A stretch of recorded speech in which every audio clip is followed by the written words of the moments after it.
అత్తయ్య ఇవాళ chicken curry చేస్తారా? చేస్తా. ఓకే, సరే.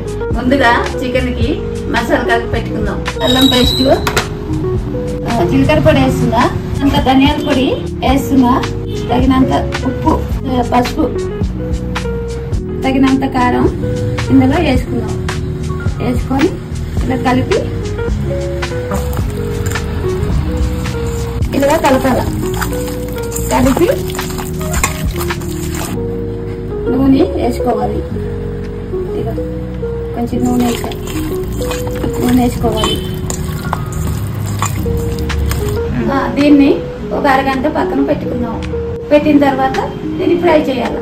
స్టవ్ ఆన్ చేసి కర్రీ పెట్టుకోవాలి. కర్రీ పెట్టుకున్న తర్వాత నూనె పోయాలి. తగినంత నూనె పోసుకోవాలి. దీనికి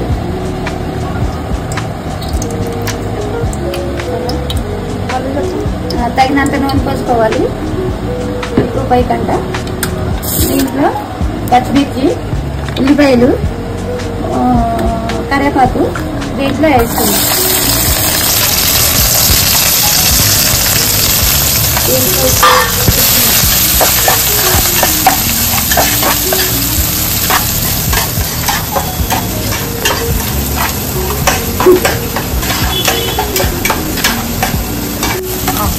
ఇది మంచిగా వేగించుకోవాలి. వేగించుకొని దాల్చిన ఇలాచి, లవంగి ఇందులో వేసి వేగించుకోవాలి.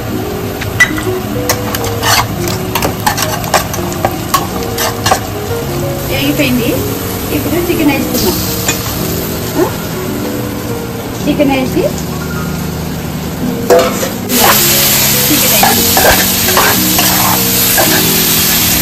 ఇలా చూడండి.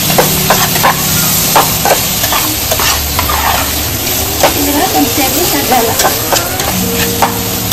మూత పెట్టుకుందాం. ఇలా మూత పెట్టుకుందాం. కొంచెంసేపు తగ్గాలి.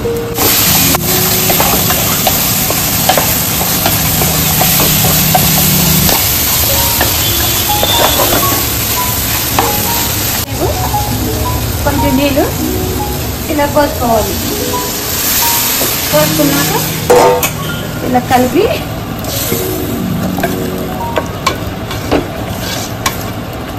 తర్వాత కొత్తిమీర వేసుకోవాలి. మూత పెట్టినా. ఇప్పుడు మూత పెట్టుకోవాలి. నీళ్ళన్నీ అయిపోయిన వరకు ఫ్రై చేసుకున్నాం. వంట నేర్చుకునే వాళ్ళు, వంట రాని వాళ్ళు ఇలా సింపుల్గా చికెన్ ఫ్రై చేసుకోవచ్చు. ఇలా మంచిగా ఫ్రై చేసుకోవాలి. తెలియని వాళ్ళు చూడండి. ఇలా బౌల్లో వేసుకోవాలి. ఇలా ఫ్రై చేసుకోవాలి.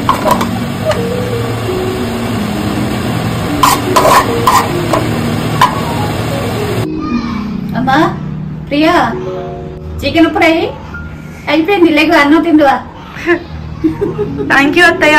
అమ్మా చూడడానికి ఎంత బాగుందో. థ్యాంక్ యూ అత్తయ్య. మా ఛానల్ని సబ్స్క్రైబ్ చేసుకోండి. Thank you.